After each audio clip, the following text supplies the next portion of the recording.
예술이 필요할 때를 강연해 주실 심상용 강연자님입니다. 많은 박수 부탁드립니다. 안녕하세요. 소개받은 심상용입니다. 저는 지금 서울대학교 미술대학에 있고요. 오늘 제가 그 강연을 준비를 하는데 생각보다 좀 제가 시간을 잘못 알고 좀 긴 한 시간 반 이상 되는 그런 것으로 준비했는데 하여튼 좀 빨리 해서 50분 최대한 50분, 60분 안에 마치도록 그렇게 해보겠습니다. 예, 제목은 인생의 예술이 필요할 때 그렇게 붙였고, 이건 이제 2020년에 출판된 제 책의 제목이기도 했는데요. 뭐 그렇게 많이 팔리는 책은 아닌데 아직도 서점에 있기는 합니다. 예, 뭐 사실하는 얘기는 아니고, 네, 바로 시작을 해보도록 하겠습니다. 네, 오늘 강연은 이 질문을 포함해서 한 7개 정도의 질문으로 구성이 되어 있습니다. 예. 제가 학교 다닐 때부터 지금까지 이제 변함없이 배우고 생각한 거는 예술은 정답을 얻는 곳이 아니다 하는 겁니다. 그래서 좋은 질문을 구성하는 것. 예. 좋은 질문이 굉장히 중요합니다. 예, 질문이 잘못되어 있으면 굉장히 애를 쓰고 노력하고 성실하면 할수록 답이 잘못되는 거죠. 그래서 그 좋은 질문을 구성하는 것이 굉장히 중요한 것 같은데 우리는 어쨌든 우리가 그 인생이라는 이 시간, 공간 안에 이렇게 들어가 있기 때문에 인생을 우리가 정말 객관화하고 정확하게 냉정하게 이해하기 참 어려운 주제입니다. 비록 우리가 그 안에 소속 안에 이렇게 들어있지만 그래서 인생에 대해서는 좋은 질문을 하는 게 정말 중요한 일이다 그런 생각이 들었습니다. 첫 번째 질문은요, 뭐 그림입니다. 예, 이 그림이에요. 제가 이제 이런저런 좀 통계나 현대 미술에 대한 여러 가지 책을 읽다 보면 특히 이제 뭐 남녀노소를 불문하고 이 그림을 사람들이 굉장히 좋아하는 이 그림이 굉장히 사람들이 좋아하고 많이 이야기하고 또 많은 강연에서 이 작품에 대해서 이야기하고 저도 어쨌든 이 폴 고갱이라는 작가에 대해서 이렇게 살펴보았는데요. 아마 제목 때문에 더 그런 것 같아요. 당연히 제목이 아마 여러분 다 아실 거라고 생각을 하는데 우리는 어디서 왔으며 우리는 누구이며 우리는 어디로 가는가 이게 질문이잖아요. 예, 답이 아니고 질문입니다. 오늘을 이제 이 질문에서 이제 시작을 하는 거고요. 그리고 예술이라는 것이 이제 이 질문에 아주 중요하게 개입을 합니다. 그러면 이런 질문들 우리의 그 인생이 이런 이 질문들을 던지고 답해가는 과정인데 거기 이제 예술이 이렇게 지금 이 아트페어처럼 예술이 이렇게 인생에 개입했습니다. 그러면 그 예술과 인생이라는 거는 도대체 또 어떤 방식으로 서로가 엮여지고 개입하는 것인가 하는 그런 생각을 하게 합니다. 한번 좀 넘어가 볼게요. 네. 네. 제가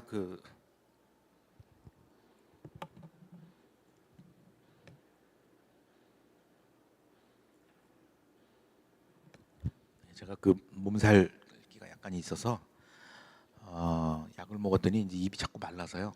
종종 이렇게 수분을 섭취하겠습니다. 예, 많은 미술사가들이 폴 고갱을 근대 미술사, 서양의 근대 미술사에서 굉장히 중요하게 다루는데 그 이유가 이제 이 질문하고 이제 맞닿아 있어요. 자, 간략하게 한번 좀 읽고 넘어갈게요. 예, 폴 고갱은 후대 역사가들에 의해서 문명에 도전하는 인간. 예, 여러분 잘 아시죠, 그죠? 예, 그 파리라는 그런 큰 세계적인 무대를 떠나서 어쨌든 그이 남태평양의 그런 섬들에서 인생을 마감하는 그 파란만장한 이 사람의 인생이 뭔가가 우리가 근대라는 하나의 그 이야기 속에서 이야기 할 때 뭔가 어떤 뭔가 인사이트를 주는 게 있지 않을까 하는 이제 그런 의미죠. 서구 근대 정신의 예, 여기 이게 너무 밝아서 이게 포인터가 거의 뭐 여기 무의미하네요. 안으로 들어가면 인간의 전형으로 만들어졌습니다. 예, 제가 각색되었다고 얘기했는데 표현인데 그건 이제 자세하게 제가 얘기는 못하겠지만 이제 행간을 보시면 여러분이 이해할 수 있습니다. 이에 의하면 고갱은 오로지 자신에 대한 신념으로, 예, 오로지 자신에 대한 신념으로 기존의 통념 전체와 맞서 싸웠다. 이렇게 이제 우리가 폴 고갱, 뭐 빈센트 반 고흐, 뭐 이런 그 근대 초기의 그 작가들에 대해서 이야기를 하죠. 영광이란 헛된 단어이며 헛된 보상에 지나지 않는다고 고갱 자신이 썼듯이 그 뭐냐면 나는 내가 그림 그리고 이런 거 영광을 위해서 하는 게 아닌데 내 개인의 영광을 위해서 하는 것이 아니다. 예, 그렇죠? 그러면서 비참함 속에서 죽어갈 운명을 무릅쓰고 영광보다는 전설을 선택했다. 이런 거가 이제 고갱에 대해서 이제 일반적으로 우리가 많이 발견하는 책들에서 그런 이야기들이죠. 예, 그런데 이제 재밌는 것은 고갱이 이제 실제로 너무 파란만장하고요. 예, 뭐 가족들과의 생리별, 뭐 나중에 온갖 그 질병에 시달리는 거, 그 다음에 그 질병으로 인한 고통들, 가난함, 뭐 알코올, 뭐 정말 복잡한 여러 가지 문제들이 있어요. 예, 예. 이제 결국은 이제 뭐 기존의 사회 제도, 교회 이런 것들은 다 이제 하고 자기 자신만의 어떤 삶을 개척하려고 했는데 여기가 이제 좀 역설인 거죠. 하지만 생의 마지막 고통이 마지막에 이제 굉장히 이제 굉장히 중병이 걸려서 아주 고통 속에서 임종을 맞이하게 되는데 그 임종의 순간이 몰려왔을 때 고갱이 평생 동안 그렇게 등을 돌리고 거절했었던 교회의 그 주변에 있는 그 성당의 그 신부님을 찾아가서 평상시에는 아주 사이가 안 좋았던 신부입니다. 그 신부님에게 빨리 가서 내 마지막을 위해서 기도해 달라 이렇게 이제 이야기를 했다고 그래요. 네. 받기 위해서 이제 근처에 사는 베르베르 목사를 불러달라는 요청이었죠. 예? 그리고 이제 장례식은 이 마르땡이라는 그 사제가 치루어 주었습니다. 고갱이 생전에 이제 굉장히 또 그 원주민 여성들하고도 같이 이제 굉장히 많은 그런 사건들이 있었고, 그리고 또 이제 이 프랑스의 그 이민들, 프랑스 사람들이 이제 교회 다니는데 그 또 어린 여성들에게도 계속 이렇게 또 이렇게 그 접근하고 이랬기 때문에 교회에서 굉장히 고갱을 골치 아프게 생각했다. 네, 그래서 이제 이 고갱이라는 사람이 이 가까이에 접근하는 것을 좀 막아달라 하는 편지를 행정부서에 이제 보낼 정도로 서로가 심각하게 사이가 안 좋고 문제가 있었다는 거죠. 마르땡 주교는 어쨌든 이제 장례식 끝나고 고갱의 죽음에 대해서 다음과 같이 간략한 내용이 포함되어 있는 전문을 이제 식민지니까요. 거기가 그 식민지 섬이죠. 그 섬에서 이제 그 어쨌든 파리의 그 국민들이니까 뭐 그분들의 거기서 살았거나 죽었던 그런 프랑스 시민들에 대한 보고서를 이제 그 프랑스에 있는 본부로 이렇게 이렇게 보내는데 거기에 그렇게 썼다 그래요. 이것의 특별한 일이라고는 하나님의 원수요 모든 올바른 것의 적이었던 유명한 화가 고갱이라는 한심한 인간이 갑작스럽게 죽었다는 것뿐입니다. 네, 이제 너무 상반된 우리가 일반적으로 미술사 책에서 알고 있는 고갱이라는 한 사람, 근대 서구의 어떤 근대적인 정신에 가장 부합하는 작은 영웅으로서의 볼 고갱과 지금 여기서 우리가 만나는 이 볼 고갱은 전혀 다른 사람인 것처럼 보이지만 한 사람이죠. 여러 가지 아마 우리가 이런저런 생각을 할 수가 있을 것 같습니다. 이제 이것이 제가 이런 것들을 통해서 그러니까 고갱은 어떤 인간입니다라고 이야기하려고 하는 것이 아니라 이제 인생이라는 복잡한 정말 답하기가 쉽지 않은 그런 영역으로 우리가 들어왔다.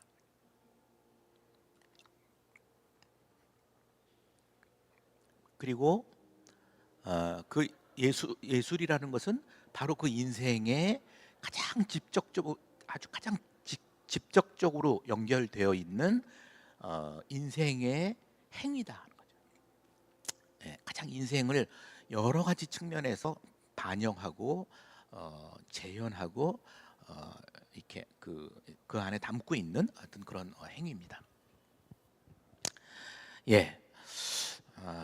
우리는 어디서 왔으며 우리는 누구며 우리는 어디로 가는가? 그리고 우리는 지금 어디쯤에 있는 건가 하는 질문들은 우리도 다 이제 다 각자 우리가 다른 어떤 삶의 길을 걷고 있지만 우리도 이제 부지불식간에 어느 순간에 갑자기 던지게 되는 질문이에요. 어디로 가고 있지? 나는 지금 어디쯤에 있지? 이런 질문들. 아마도 영원히 명확한 답이 달릴 것 같지는 않은 수천 년 동안 그 수많은 문인들과 뭐 예술가들이 끊임없이 그 질문을 던지고 답하려고 했지만은 여전히 우리 앞에는 어떤 그 답이 달리지 않은 신비로운 하나의 그 질문으로 남아 있는 것입니다. 제가 볼 때는 예술이라는 이 동네가 이 인생에 대해서 이야기하기에 참 좋은 동네입니다. 왜냐하면 예술도 비슷해요. 예술도 어떤 작품이 정말 좋은 작품이냐, 매우 어렵고 복잡한 질문입니다. 어떤 인생이 좋은 인생이야, 어떤 사람이 정말 자기 인생을 잘 산 사람이야, 그거 쉽지가 않습니다. 그것이 예술도 특히 현대 미술은 아주 제대로 이 문제하고 부합하는 그런 측면이 있어요. 어떤 작가의 어떤 스타일이 가장 좋은 것이냐, 쉬운 문제가 아니죠. 어떤 작품이 제일 비싼, 어떤 작품 가격이 제일 비싸, 이거는 나름대로 정답이 있는 문제예요. 그거는 분명히 통계도 남아 있고 수치로도 증명이 되지만 가격하고 가치는 아주 항상 일치하지 않아요. 그러니까 어떤 게 정말 가치 있는 것이냐 하는 것은 별도의 문제입니다. 이게 오늘 제가 이제 한 6가지 이 토픽들을 통해서 하려고 하는 얘기입니다. 넘어가겠습니다. 어려운 문제일 수는 있습니다. 그러나 또 어렵지 않아요. 우리 모두가 가슴에 품고 있는 그런 문제들이기 때문에 이 그림은 이제 우리가 비행접시가 아니고 타임머신 타고 16세기로 쭉 한 400년 전으로 한번 500년 전으로 돌아가 봅시다. 그러면 1507년이라는 시간에 근데 신기하지 않아요? 그때 저 알브레이트 듀러라는 사람이 독일에 살았고 뉘렌베르크라는 도시에서 태어났고 거기서 살았고 1507년에 저 그림을 그렸습니다. 그리고 여러분이 이제 그 스페인의 마드리드에 여행을 가시면 거기에 있는 프라도 미술관에서 실제로 이 그림을 볼 수 있습니다. 보존 상태가 아주 좋고요, 굉장히 잘 그렸고요, 너무나 선명합니다. 아담과 이브예요, 당연히. 그런데 이 그림이 미술사에서 굉장히 중요한 그림이에요. 미술사가들이 되게 중요한, 역사적으로 중요하다고 할 때는 주로 어떤 의미냐면 고고가 역사가 이렇게 꺾이는 굉장히 중요한 변화가 일어나는 분기점입니다.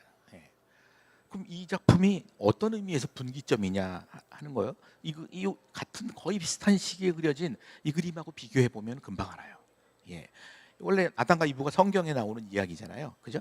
성경에는 어떻게 되어 있냐면 아담과 이브가 이 조물주, 아담과 자기 자신들을 포함해서 이 세상의 모든 만물들을 창조한 이 하나님의 형상으로 인간이 만들어졌어요. 그리고 이 동산에 에덴이라는 동산에 있는 모든 것들을 너네들이 다 누려라. 마음껏 누려라. 한 가지만 나하고의 너하고 나하고의 관계를 좀 정의하기 위한 한 가지 약속만 너네들이 넘지 않으면 그 선만 넘지 않으면 이게 뭐냐면 동산 중앙에 있는 이 선악과라는 그쵸? 그 선과 악을 알게 하는 그 열매는 너네들이 그것만 먹지 않으면 된다. 그러면 그것으로 인해서 너하고 나와의 관계가 언제나 그렇게 유지되는 것으로 인정한다. 이렇게 된 거죠. 그런데 이제 결국 따먹게 되죠. 이제 그 뱀의 유혹에 넘어가서 따먹게 되잖아요. 이게 성경의 창세기에 나오는 얘기잖아요. 그래서 이 알브레이트 디러가 아담과 이브를 이렇게 그리기 전에는 모두가 다 이런 그림을 그렸습니다. 그러니까 잘못을 한 거죠. 그렇게 그것만 하지 말라고 그랬는데 딱 그것을 한 거예요.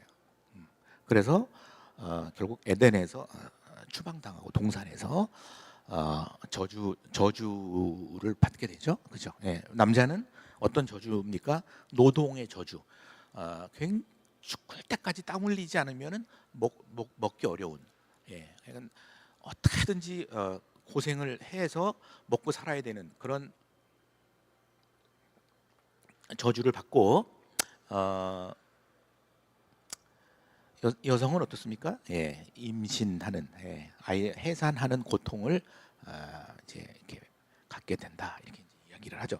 그리고 이제 에덴에서 쫓겨난 위에서 그 대천사장 미카엘이 둘을 이렇게 불이 막 있는 그 검으로 둘을 내쫓습니다. 둘은 뭐 이제 죽을 지경이 된 거죠. 이렇게 쫓아내는 이게 성경에 나와 있는 그 당시에 그 적어도 이 그때까지 그 이전부터 그때까지는 이것이 아이콘 성화의 이 아주 정통한 것이었어요. 성경의 내용을 그대로 이제 하는 거죠. 그 당시 뭐 문자나 문맹이나 높았기 때문에 이런 것들 통해서 사람들이 성서의 내용을 이렇게 공유하고 뭐 전달하고 이랬으니까 굉장히 중요한 거죠. 성경의 내용에 맞는다는 거죠. 또 이렇게 보면 이게 이제 그 미켈란젤로의 그림인데 아까 거의 비슷한 시기에 그죠? 이거는 몇 년에 그려졌어요? 1427년이니까 한 50년 정도 전에 그려진 거. 5, 60년 전에. 요거가 1500 아까 요게 1507년이죠. 이거는 그러니까 미켈란젤로는 거의 같은 시기에 그려진 겁니다. 같은 시기에 미켈란젤로는 이렇게 그린 거예요. 이야기 구조가 있죠. 아담 뱀이 유혹을 해서 이브가 먼저 선악과를 따먹고 아담도 먹죠. 그리고 저쪽에 가면 이제 둘이 이제 에덴에서 이제 추방당하는 그런 그림이 있는 겁니다. 그런데 이제 이 그림을 보면 이게 얼마나 다르냐는 거죠. 이거는 여기 보면 이 둘은 이미 사과를 따서 먹기는 전이었는데 사과를 땄는데 두려워하기는커녕 너무너무 태연하고 너무 아름다운 선남선녀로 표현되어 있다는 거죠. 이때부터 이제 르네상스 인간이 신이 아니라 인간이 중심이 되는 그런 이 서구의 역사에서 이 새로운 역사가 이 히스토리가 개막되는 시점이라는 거예요. 그 이전에는 누구도 이렇게 아담과 하와를 그리지 않았습니다. 그래서 여기 이제 그런 얘기가 써 있는 거죠. 그러니까 이거는 만약에 성경의 입장에서 보자면 이거는 엉터리입니다. 이거는 말도 안 되는 그림이에요. 그런데 바로 그 이유 때문에 종교화의 맥락에서 보면 매우 실패한 종교화지만 바로 그 이유 때문에 새 시대를 견인하는 아주 빛나는 역사적인 작품으로 이 미술사에 기록이 된다는 거죠. 네, 그리고 16세기 요 시점부터는 이미 아주 확연하게 그 이전에 그 시대의 패러다임, 역사, 신 중심 이런 것들이 이제 희석되면서 인간이 무대의 중심에 등장하는 그런 역사가 시작이 되는 겁니다. 네, 여기 써 있는 게 그 얘기죠. 이 무대의 주인공은 신이 아니라 인간이다. 거죠. 예. 아담과 이브는 낙원에서 추방을 앞둔 그 불안에 두려움에 떠는 그 사람이 아니고 아주 당당하고 태연한 그런 태도다. 자, 이렇게 해서 보통 이제 우리가 역사가들이 얘기하는 것처럼 14세기 말 15세기 정도부터 르네상스라는 시대가 시작되는 거예요. 예, 르네상스가 여러분 무슨 뜻인지 아시죠? 르네상스, 다시 태어난다라는 뜻이죠. 새로운 시대가 인간의 시대가 탄생한 겁니다. 자, 그래서 이제 마침내 인간의 시대가 열렸어요. 신은 무대 이면으로 사라졌습니다. 그러면 이제 이 젊고 아름다운 이 아담과 이브로 대표되는 그런 멋진 역사가 적어도 15세기에서 16세기, 17세기, 18세기 오늘날에 이르는 동안에 인간이 멋진 아름다운 역사를 써 왔다면 이게 이제 얘기가 이제 신이 사라지고 인간이 이 아름다운 역사를 썼다 이렇게 되는데 여러분 아시겠지만 그렇지가 않잖아요. 예. 변한 게 하나도 없잖아요. 16세기, 17세기, 18세기, 19세기 끊임없이 전쟁과 살상과 이런 것들이 이어진 거죠. 네. 이 재밌는 역사인데 아까 제가 잠깐 알베르트 디러가 뉴렌베르크에서 태어났다고 했잖아요. 요 뉴렌베르크에서 1935년에 그러니까 한 400년 정도 지난 다음에 여기서 아주 이 뉴렌베르크 이 의회에서 하나의 법안이 통과가 됐는데 그 법안이 바로 반유태 법안입니다. 지금 오늘날 지금 이스라엘 가자 때문에 굉장히 시끄럽고 어수선한데요. 어쨌든 무관하지 않죠. 반유태법이라는 게 1935년 뉴렌베르크 의회에서 통과가 됐습니다. 그 법에 따라서 독일 정부의 명령으로 1938년 불과 하룻밤 사이에 191개의 시나고그가 불에 탔습니다. 예, 그러니까 이제 합법적으로 유태인들이 모이고 예배를 드리는 장소를 불에 태우고 수천 개의 유태인 수용소가 파괴되었고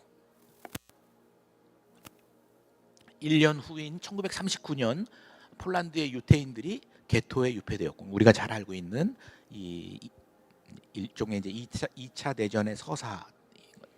1940년에는 아우슈비츠 수용소, 수많은 사람들을 이제 가스로 이렇게 불태웠던 그런 그 수용소가 문을 열었고요. 41년에서 42년 사이에 그 대학살 장치가 완전하게 작동한 결과 44년 한 해의 희생자 수가 이 히틀러와 나치가 죽인 유태인이 600만 명에 달한다. 정말 전례가 없는 비극인 것이죠. 자, 인간의 새 문명, 르네상스, 근대 정신의 탯줄 이것이 이렇게 되었는데 그 이후로도 온갖 그 불행과 그 비극이 끊기지가 않아요.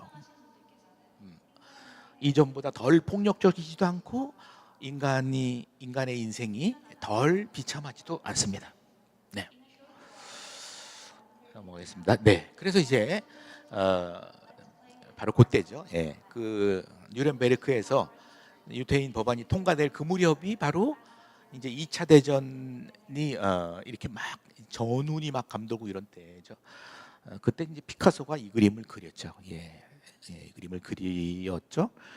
그래서 이거는 이제 스페인의 그 게르니카라는 마을에 독일군 비행기들이 날아가서 폭탄을 떨어뜨렸고 그렇게 해서 수많은 그 일반인들이 이제 죽음을 당하는 그런 사태가 벌어집니다.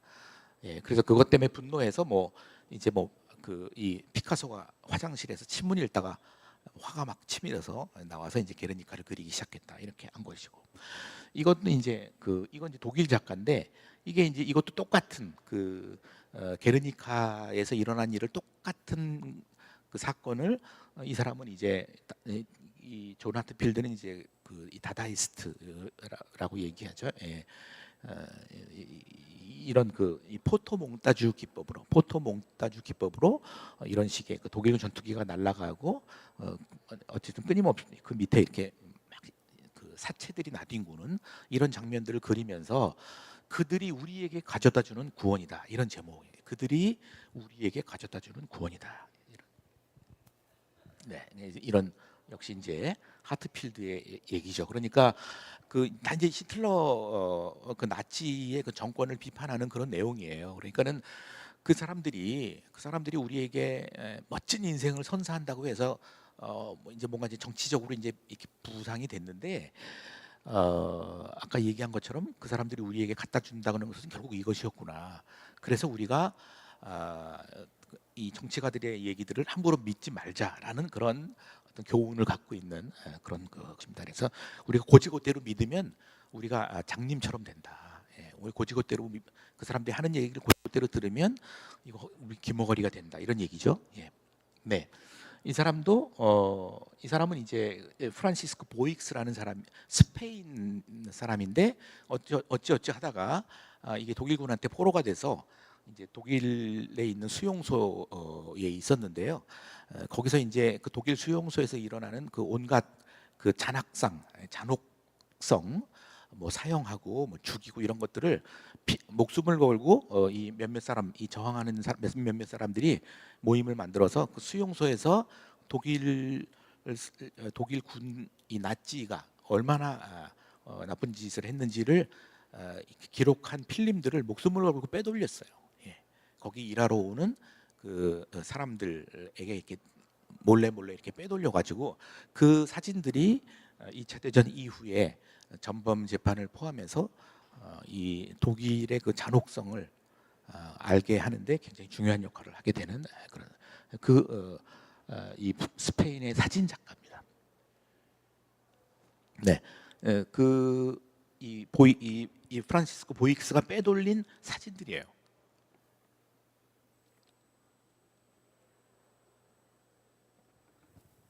예, 그래서 이제 그 뉴렌베르크 전범 재판이 일어나는데 그때 이 사람이 빼돌린 사진들이 굉장히 많은 증거로 활용이 된다는 거죠.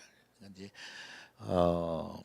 누군가 목숨을 걸고 이렇게 사진들을 이렇게 바깥으로 빼돌렸기 때문에 진실이 드러났다, 이런 얘기입니다. 네, 근데 이제 그 전쟁 범죄, 나치에 부역한 그 전쟁 범죄자들의 그 재판도 누렌베르크에서 있었어요. 참 흥미로운 우연의 일치죠. 예. 네, 이런 사람들이 전부 다 이제 뭐 하이니 힘너라는 그 아주 그 독일군의 수뇌부들이었죠. 이런 사람들이 이제 그런 이 포로들을 이렇게 부당하게 죽이고 처형하고 이런 것에 가담했다는 그런 증거가 되었습니다. 예, 이제 그리고 이제 정말 많은 사람들이 이 수용소에, 이 마우트하우젠이라는 수용소에 몇만 명이 수용되었었는데, 그 중에 절반 정도가 이 강제 노동 때문에 이제 뭐 사형당하지 않았는데 강제 노동 때문에 이제 힘들어서 죽고 이런 일들. 그다음에 뭐 탈출하려다가 저렇게 뭐 전기에 고압전에 이제 감전돼서 이런 것들이 이제 보게 된 겁니다. 그러니까 이게 이제 이런 거예요. 그리고 이제 아까 그거는 2차 대전 때니까 벌써 한 7, 80년 전이잖아요, 그죠? 예. 근데 오늘날에도 이게 또 변함이 없잖아요. 지금도 우크라이나 전쟁, 지금도 지구촌 도처가 그 전쟁이 벌어지고 있고 난민들이 만들어지고 있고 사람들이 죽고 뭐 좀 죄 없는 무고한 그 아이들과 여성들이 이렇게 죽어나가고 있다, 이런 거예요. 예. 그다음 이건 또 우리 그 코로나 사태 이제 끝난 지 뭐 한 2년 됐는데 벌써 이제 머릿속에서 우리가 많이 잊었지만 그때 정말 굉장히 비참하고, 와, 이런 광경을 우리가 본 적이 없죠. 그죠? 모든 것들이 스톱된 이런 상황들. 그러니까 이게 뭔가 인생의 비참함이 변함이 없다는 겁니다. 예. 르네상스 시대에 인간의 새로운 시대가 시작되었지만 그래서 지금도 역사가들이 르네상스를 굉장히 기념하고 이렇지만 사실상 우리가 그 안으로 커튼을 젖히고 그 인생의 안으로 들어가 보면 여전히 불행하고 힘들고 아프고 이렇다는 것이죠. 네, 그래서 이제 이런 것들 현대 미술에 여기는 이제 이쁜 그림들도 많이 있지만 이제 이런 그 비참성, 이런 아픔, 상실에 대한 그런 그 표현들, 스타일들이 현대 미술엔 정말 많습니다. 그럴 수밖에 없는 거죠. 20세기는 특별히 더 전쟁이 많았던 시대고요. 우리도 뭐 6.25나 이런 것들을 통해서 우리도 이제 거기서 예외가 아니었죠. 예. 네, 한번 비교해 보세요. 이거는 1507년에 그 알브레이트 뒤러가 그린 아담이에요. 너무나 매력적인 청년이죠. 정말 정말 그 헐리우드 배우 같은 잘생긴 배우예요. 저쪽은 보세요. 1947년에 전쟁 끝난 직후죠. 장 디비페라는 프랑스 화가가 그린 인간입니다. 그러니까 저게 표현이 저렇게 달라지는 거예요. 우리가 여기서 첫 번째 얻을 수 있는 거는 표현이라는 게, 스타일이라는 게 단지 스타일이 아니고 결국은 그 시대 정신, 그 시대의 삶, 그 시대의 인생을 어떤 식으로든 반영한 것이다 하는 겁니다. 스타일이라는 게 절대 중립적이지가 않아요. 그렇죠? 예. 예. 얼마나 이 이브가 정말 백옥 같은 피부에 얼마나 아름답습니까? 그런데 디비페는 여성의 몸을 저렇게 마치 그냥 뭐 기계에 눌린 것 같은, 그래서 이게 포로 뜬 것 같은 그런 아주 비참한 모습으로 인간을 표현했다는 거죠. 예. 그러니까 누가 보더라도 이 둘 사이에 어쨌든 표현의 스타일이나 표현의 차이가 너무나 자명하죠. 예. 예, 여기서 보면 이제 야 어떻게 이렇게 그릴 수 있느냐 해가지고 이 전위 미술에 나름대로 익숙해져 있는 사람들까지도 상당히 놀랐다는 거죠. 여기만 좀 보면 스타일이 아주 엉망이죠. 예, 스타일이 엉망이고 전통적으로 보면 전통적으로 미술학교에서 그림 그리는 기술을 배우고 이런 맥락에서 보면 이거는 말도 안 되는 그림이에요. 장디휘페 거는 두텁고 표면은 두텁고 울퉁불퉁하고 거기 구성이나 모든 면에서 아주 무질서하기 짝이 없고 형태, 채색, 화면 구성, 인물 묘사 어떤 거 하나 제대로 된 게 없다는 거죠. 식훈동, 냉소, 혼돈 이런 것들이 떠오릅니다. 그런데 왜 이 장 디비페의 그림들을 미술사가들이 주목하고 20세기 미술사에서 굉장히 중요하게 저 작가를 다루느냐는 거죠. 결국 내용은 전혀 다르지만 이 두 작가가 주목받는 배경은 똑같아요. 그 시대를 관통하면서 그 시대의 어떤 리얼리티를 반영하고 있는 거예요. 이 시대는 알브레이트 뒤로는 그 중세 교회의 억압에서 좀 정말 자유로운 인간의 어쨌든 그런 꿈을 좀 실현하고 싶었던 그 시대 정신, 그리고 이것은 어찌 되었건 전쟁과 고문과 학살과 이런 것들을 통해서 인간에게 이제 더 이상 기대할 것이 없는 그런 그 상실감과 그 낭패감 이런 것들이 반영된 스타일. 아마 여러분이 다시 요거 하나만 보고 다시 여기 바깥으로 나가셔서 그림들을 한번 보시면 그 그림들의 어떤 방식으로 지금 우리가 살아가고 우리가 지금 살고 숨쉬고 있는 이 시대가 거기 들어가 있느냐 하는 것들을 아마 질문해 보시면 굉장히 입체적으로 그 그림들하고 이미지들하고 아마 만나실 수 있을 거라고 생각을 합니다. 그냥 된 건 아무것도 없습니다. 그냥 된 것은. 네, 그렇죠. 네, 넘어가겠습니다. 예, 이런 거 이제 뭐 그런 전쟁이나 학살이나 이런 거창한 얘기만 할 게 없어요. 한 개인으로 봐도 개인들이 굉장히 힘듭니다. 예, 예나 지금이나. 예, 뭐 옛날은 뭐 안 살아봤으니까 뭐 하더라도 지금 저나 여러분이 살고 있는 이 21세기 우리 삶이 녹록치가 않잖아요. 그렇지 않습니까? 예, 쉽지가 않아요. 예, 뭐 하나. 그러니까 이 프리다 칼로 여러분 잘 아시는 유명한 작가잖아요, 그죠? 예, 저 사람처럼 파란만장한 인생이 있을 수 있겠습니까? 예, 뭐 교통사고 나가지고 온 몸이 만신창이고요. 척추 수술만 20번을 넘게 받았습니다. 평생 그, 평생 아이를 사랑하는 사람이 아이를 낳고 싶어 했지만 아이 사산하고요. 이렇게 뭐 건강, 그다음에 가장 자기가 존경하는 작가이자 사랑하는 애인, 연인이었고 남편이었던 그 남편한테 철저하게 배신당하죠. 예, 사랑의 배신, 아주 망쳐버린 건강. 그렇죠? 어느 정도냐면 이 남편이 누구죠? 디에고 리베라, 아주 멕시코의 전설적인 화가입니다. 아주 그 남봉꾼, 바람둥이였는데요. 자기 친동생하고 또 바람 피워요. 이러니까 그냥 온 마음과 이 몸이 갈기갈기 찢어진 그런 인생을 살았단 말이에요. 예. 그러니까 무슨 뭐 누가 이게 총 들고 폭탄이 하늘에서 떨어져서 불행한 게 아니라 잘 살려고 하는데 이렇게 불행해지는 거예요. 그죠? 예. 이거는 그것보다는 조금 좀 은유적이긴 하지만 이거는 1970년대 조지 시걸이라는 이 미국의 조각가, 이 조각가인데요.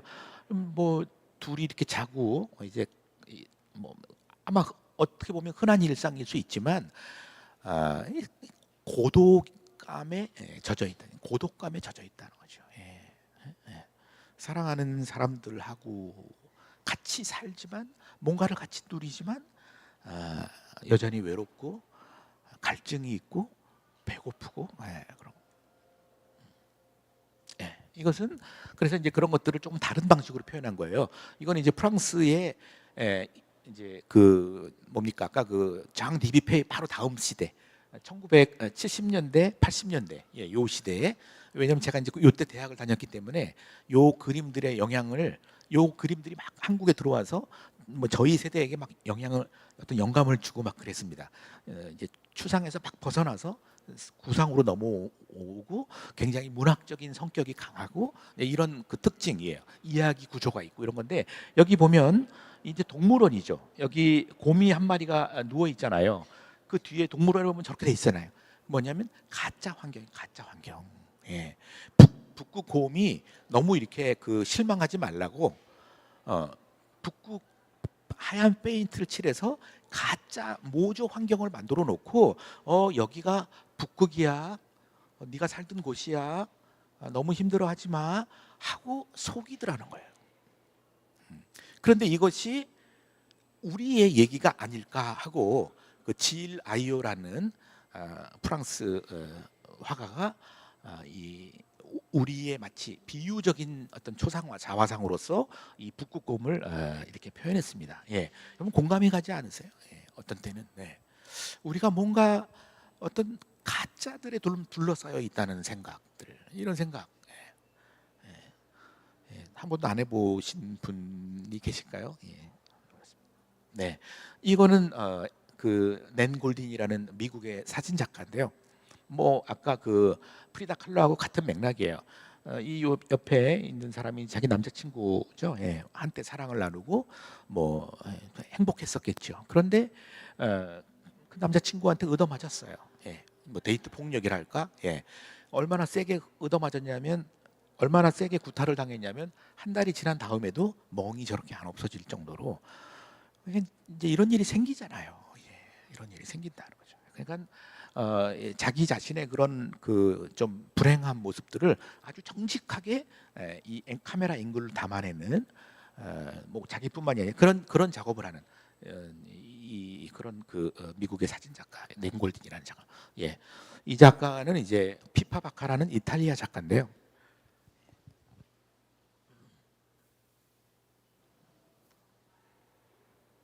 하얀 신부 드레스를 입고 이렇게 고속도로에서 히치하이킹을 하고 있는 그런 그 장면입니다.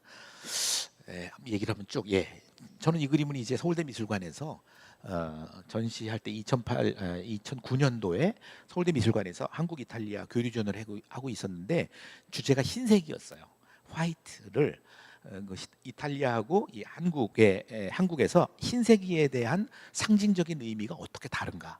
흰색을 주제로 해서 양국 작가들이 흰색에 대해서 이렇게 해서 교류전을 한 적이 있었는데, 그때 이제 이 사진이 서울대 미술관의 이탈리아 쪽 작가로 이렇게 걸렸습니다. 이때까지만 해도 저는 이 작가를 전혀 몰랐어요. 그래서 그냥 뭐 어떻게 저렇게하고 굉장히 좀 튀는 옷을 입고 여행 가다가 찍은 사진이겠지 정도만 알고 있는데, 나중에 이 사진에 대해서 제가 전시 보고 난 다음에 제가 알게 됐습니다.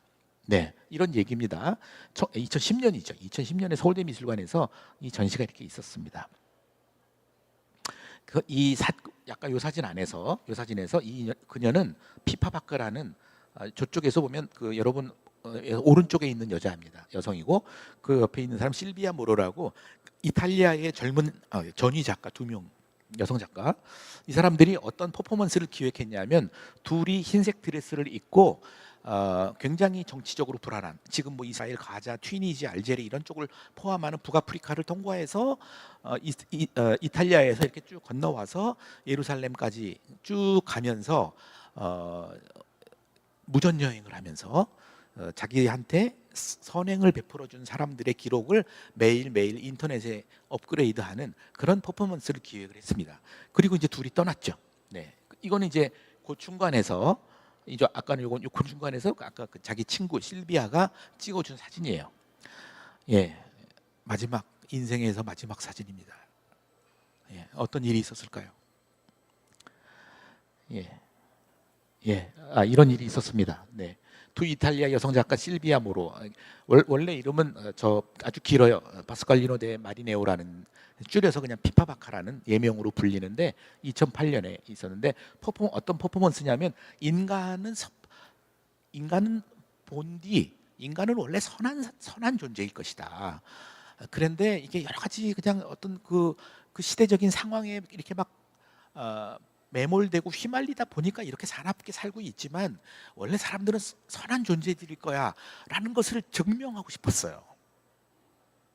그래서 내가 먼저 그 사람들을 믿어주면, 나 당신 의심하지 않아요, 당신은 원래 좋은 사람이잖아요, 그러면 그 사람도 나를 믿어주면서 서로가 정말 원래의 그 좋은 관계들이 회복되지 않겠는가. 뭐 이슬람, 뭐 기독교, 뭐 무슨 뭐 유대인, 뭐 이런 갈등들, 이런 거 다 좀 역사적으로 불가피하게 만들어졌지만, 그런 거하고 상관없이 인간들이 선하게 만날 수 있는 거 아닌가? 이런 것들을 증명하기 위해서 이 제목이 여행에 나선 신부들이라는 제목으로 퍼포먼스를 기획했습니다. 두 작가가 흰색 결혼 예식용 드레스를 입고요. 예. 히치하이킹을 하면서 지중해 지역들을 여행하면서 그들에게 선의와 우정을 보여준 사람들을 웹사이트에 하는 겁니다. 왜 흰색 드레스였느냐? 지중해 문화에서 흰색이라는 것은 순결의 상징이고, 이 드레스를 입음으로써 이 지역의 오래된 인종적, 그렇죠? 예. 뭐 서양인과 그 중동 사람들의 그런 인종적 또는 종교적 갈등에 대한 치유를 의미했고, 히치하이킹은 그냥 내가 그 사람 좀 불안하지만 먼저 믿어주는 것을, 차를 태워주는 것을 내가 타겠다. 요새 아무나 차 타면 큰일 나잖아요. 예, 한국에서도. 그렇게 해서 이제 우리가 정말 잘하면 사람들이 그렇게 사실 나쁜 존재들이 아니라는 것을 세계에 얘기할 수 있을 거야. 이렇게 이제 계획을 하고 떠난 겁니다. 그래서 밀라노의 그 작가들이거든요. 밀라노에서 출발해서 이스탄불, 앙카라, 다마스쿠스, 베이루트, 암만 이렇게 해서 예루살렘에 도착하는 그런 일정이었는데, 이스탄불을 경유하는 여행에 아주 초입에서 문제가 생겼습니다. 퍼포먼스 3월 초에 시작되었고요. 두 사람이 계속 같이 걸어가는 동안에는 아무 문제가 없었어요. 그런데 이스탄불에서 둘이 싸웠습니다. 이 두 친구가 서로 의견 다툼이 있었어요. 그래서 우리가 좀 뭔가가 좀 다시 좀 이렇게 시간을 두고 생각할 동안에는 따로 가자. 그래서 이스탄불에서 헤어졌습니다. 그래서 둘이 이제 각기 가기로 했는데, 그렇게 되자마자 사고가 났습니다. 여러분 여기 보시면 알겠지만은, 헤어진 지 얼마 안 돼서 이 피파바카가 납치되고 강간당한 뒤에 목이 졸려서 살해됐다. 결국 나중에 경찰에 범인이 잡혔고요. 그렇게 됐습니다. 그게 다가 아닙니다, 여러분. 얼마나 끔찍한 줄 아세요? 예. 나중에 DNA 검사를 해보니까 거기에 그냥 이 사람만 강간한 게 아니고 8명의 DNA가 발견됐습니다. 예. 결국은 그렇지만 이 피파 바카의 그 의지, 그 뜻이 너무나 나름대로 숭고한 측면이 있기 때문에 밀라노 시에서 밀라노 시장으로 이 피파 바카의 장례식을 치루어 줬습니다. 그러니까 똑같은 그 인생을 표현하는데 지금 이것도 일종의 하나의 표현이잖아요. 아까 그 장 디비페도 하나의 표현이고 냉골딘의 자기 자화상도 표현이고요. 여러 가지 표현이 있을 수가 있다는 거죠. 이 사람 마크 퀸이라는 사람은 이렇게 선천적으로 이 앨리슨 래퍼는 한국에도 한 두 번, 최소한 한 번 왔는데 선천적인 기형을 가지고 태어난 실제 인물입니다. 이 사람을 그대로 라이브 캐스팅을 한 거예요. 이렇게 해서 그런데 이제 그럼 이제 이 마크 킨이 어떤 생각을 했냐면 그 왜 인류가 이렇게 계속해서 불행하고 끊임없이 싸우고 뭐 쌈박질하고 죽이고 이렇게 되느냐? 이거는 뭔가 우리가 다음 세대, 새로운 세대들을 계속 잘못 교육시켜서 그렇다는 거죠. 왜냐하면 여러분 유럽의 각 도시들을 가보면 각 도시에 그 동상에 어떤 동상들이 서 있습니까? 전쟁에서 이긴 장군들, 권력자들, 임금, 그 지역의 가장 유력한 사람들, 이런 사람들만 동상으로 세워놓으니까 뭔가 젊은 애들이 알게 모르게 나도 그렇게 돼야 되겠다, 나도 군림해야, 이런 생각을 해서 인류가 계속해서 불행한 전철을 밟는 게 아닌가, 이렇게 해서 이런 몸을 가지고도 굴하지 않고 열심히 살아가는 사람이, 이런 사람을 영웅이다라고, 우리 영웅이라는 개념을 바꿔야 된다. 그래서 이런 사람을 조각해야 된다라는 생각이 이 영국 작가 마크 퀸의 생각이었습니다. 이렇게 이런 조각을 만드는 거에 그치지 않고 이것을 이렇게 뭐 우리가 미술관에 가면 뭐 이게 팔이 없어서 흉하다고? 아니야, 우리 미술관에 가서 이런 거 보면 저 사람 팔이 잘려져 나갔지만 그렇게 우리 흉하게 보지 않잖아. 사실 보기 나름이고, 그러니까 이렇게 우리가 이런 사람을 오히려 영웅으로 기념해서 우리 다음 세대들이 남을 이기고 전쟁에서 승리하고 남이 갖고 있는 것도 뺏어서 내가 갖고, 이런 생각을 아예 못하도록 해야지 역사가 바뀌었어. 예, 아이고 시간이 이제 많이 갔는데요. 이런 생각을 하고 저쪽 보시면 여러분 저 조각상이 얼마나 큰지 아시죠? 이 런던 시내입니다. 포스 플린스라는 네,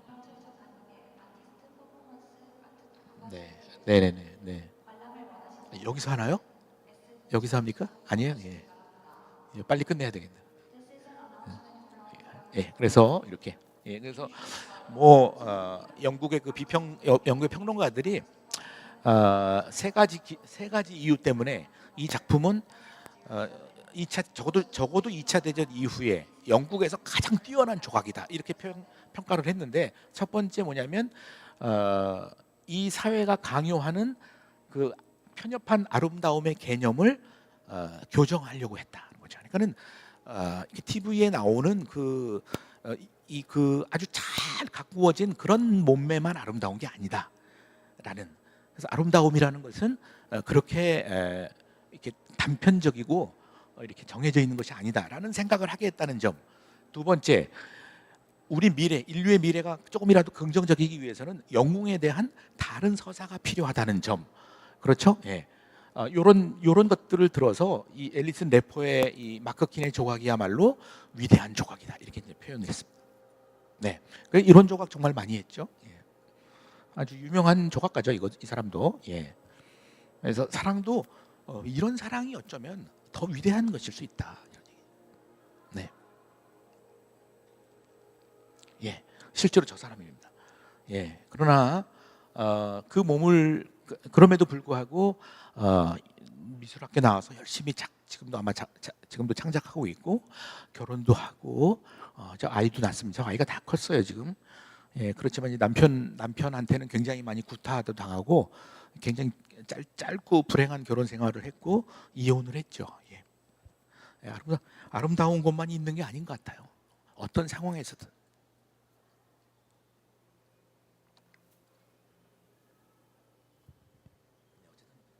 2005년에는 영국 대영 제국 국민훈장도 받고 그랬다 이런 얘기고요. 그다음에 이제 또 한 가지 이제 시간이 가서 그 얘기 설명하지 못하겠지만은 이런 것들 이런 것들이죠. 이것도 역시 이제 이거는 약간 미래예요. 미래. 아마 우리가 과학 실험을 열심히 하고 뭔가 발견하고 이러다 보면 아마 이런 뭔가 실수든 어떤 이유로든 이런 생명체들이 태어날 거야. 아마 미래는 인간이 아닌 다른 생명체들하고 같이 살아가야 될 수도 있어. 그럴 때 우리가 차별하거나 지금 우리가 인종차별하고 성차별하고 이렇게 하듯이 그렇게 하지 않고 우리가 정말 잘 이렇게 호혜 평등으로 잘 살아야 된다는 그런 맥락인 거예요. 예. 그러니까 이제 이게 단지 우리 시대에 대한 어떤 우리 시대 정신에서부터 나온 이야기들인 겁니다. 그러니까 우리 시대가 너무나 차별이 막 극대화되었던 시대였기 때문에 정말 얼마나 그 인종차별, 성차별, 종교차별 등등등등 아픔의 시대였잖아요, 우리 시대가. 네, 이런 것들 다 이렇게 동등하게 돼야 된다 이런 얘기. 이 얘기를 그냥 쭉 넘어갈게요. 시간 다 돼서요. 제가 한 5분 전에는 5분 안에 끝내고 질문을 한두 개라도 좀 받도록 그렇게 하겠습니다. 여기서 보면은 제가 이제 네 가지의 여러분 이 영화 혹시 보셨어요? 그 진주귀걸이라는 소녀. 예. 이 영화에 보면 물론 이것은 이 그림 하나에서 이제 상상력을 동원해서 그 이제 이 소설가가 쓴 소설의 내용입니다만 이 소설 내용에 뭔가 예술을 대하는 네 가지 태도가 잘 요약이 돼 있어서 있는 것 같아서 흥미로워서 제가 정리를 좀 해봤어요. 여기 이제 보면은 여기 이제 이 영화의 등장인물들이 다 등장합니다. 요 맨 왼쪽에 있는 사람 부인이에요. 그죠? 예. 그다음에 그 옆에 있는 사람은 반 라이덴이라는 후원자입니다. 후원자 그림 이제 그때는 다 이제 초상화 그려달라 그려달라 해서 주문을 하면 이제 화가들이 주문해서 이제 주문한 것들을 그리는 그런 시대였으니까요. 그리고 그 옆에가 주인공인 이 진주귀걸이를 한 소녀였고 그 옆에는 누군지 정확하게 잘 모르겠고 아마 친척이었고 저 옆에 있는 그 까만 그 귀족 옷을 입고 있는 사람이 이제 장모님이 이 부인의 엄마 장모님이다. 이렇게 그래서 이제 이 둘 사이에 이렇게 뭔가 약간의 그 미묘한 감정 같은 것들이 살짝 이렇게 뉘앙스로 드리워지죠. 저 장면이 굉장히 인상적이에요. 왜냐하면 보세요. 다음 걸 보면 압니다. 4명의 캐릭터가 등장을 합니다. 여기 보면은 이 아내는 어떤 사람이냐면 성실한 아내예요. 아이들의 엄마야.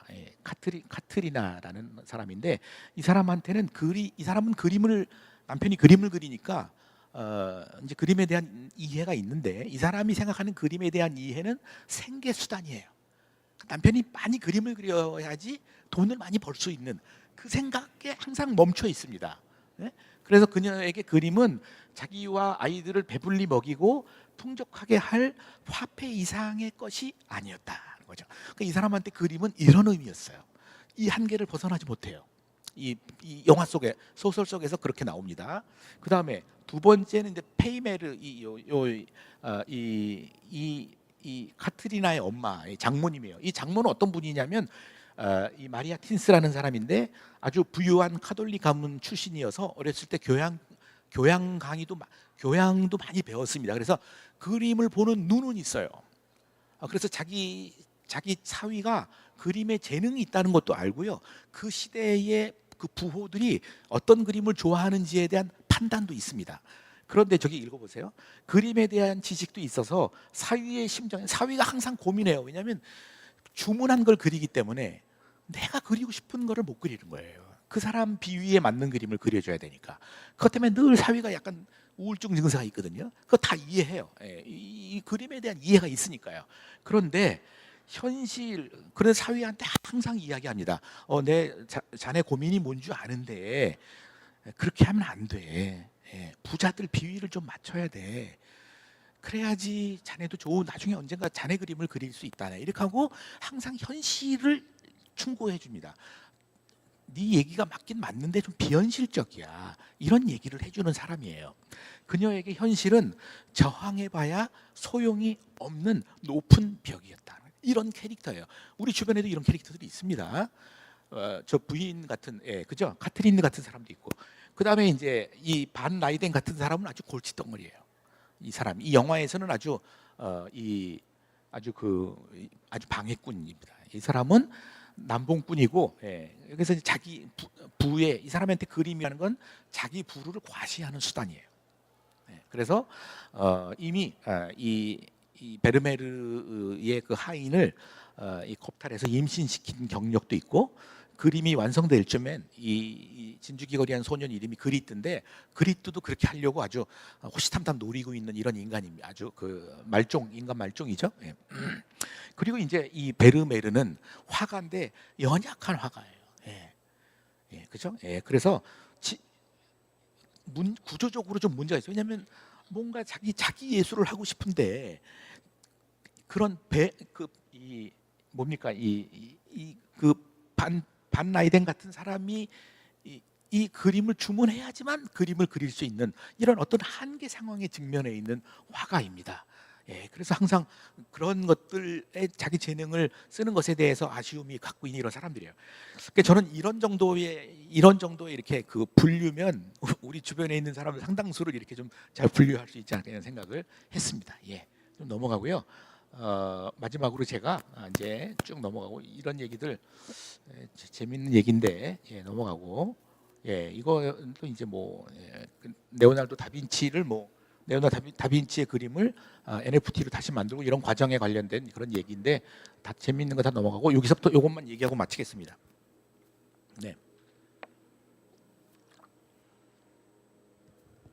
여러분, 문화가 뭔가요? 우리 인생은 그냥 질문 덩어리입니다. 어떤 때는 골칫덩어리고요. 그럼에도 불구하고 살아내야 되고 그런 골칫덩어리. 예술이라는 건 뭡니까? 문화라는 건 뭔가요? 피에르 쌍소라는 프랑스 사상가가 한 얘기인데, 저는 정말 이렇게 의미심장한 얘기라고 생각합니다. 문화란 흔히들 말하는 것처럼 호사스러운 것도 오락거리도 아니다.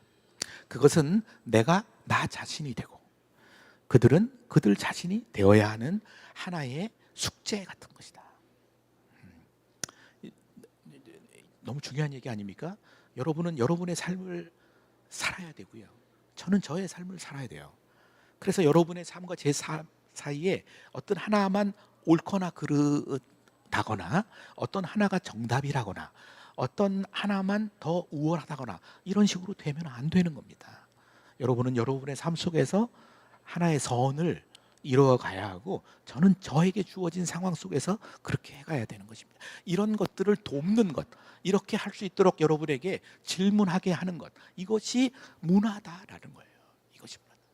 여러분이 여기 이런 전시장 많은 그림들이 걸려 있는데 와서 그림을 보는 기준들이 많이 있지만, 그래도 여러분 마음에 들고 여러분 마음에 뭔가 이야기하는 그림들을 만나고 그 그림을 담고 작품을 실제로 사서 구매해서 가져가는 경우도 있겠지만, 그림을 마음에 담고 이렇게 가면 그 그림을 음미하고 감상하는 동안에 뭔가 더 많이 자기 자신하고 만나고, 자기 자신의, 사실 많은 철학자들이 얘기하는데 자기 자신하고 만나는 게 제일 힘들다고 그러거든요.